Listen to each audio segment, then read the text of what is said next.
ఎక్కువ తెలివి ఏడుపులకు కారణం, తక్కువ తెలివి తన్నులకు కారణమంట. అదే కదా మరి! కొన్ని మనం వదిలేస్తే ఎదుటివారు బాగుంటారు. కొన్ని మనల్ని వదిలేస్తే మనం బాగుంటాం. జనాల దగ్గర ఎలా ఉండాలో నేర్చుకోవాలి. బుర్ర పని చేయడం లేదు. వాళ్ళు మాత్రం నేర్పించడంలో అలసిపోవడం లేదు. నేర్చుకుంది, ఓర్చుకుంది చాలురా అయ్యా!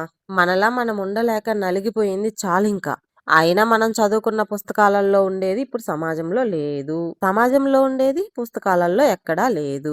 బాగా చదివిన వాడేమో అందరి కింద బానిస అవుతున్నాడు. ఏమి చదవని వాడేమో అందరిని ఏలుతున్నాడు. 2 సార్లు మనుషుల్ని నమ్మాక మూడోసారి నమ్మాలంటే భయమవుతుందిరా స్వామి. కానీ మనల్ని మోసం చేసినోడికి అదొక మంచి హాబీలాగా అవుతుంది. ఆగు, ఆగు, ఆగు. ఏమైంది నీకు? ఇంతకు నువ్వేనా?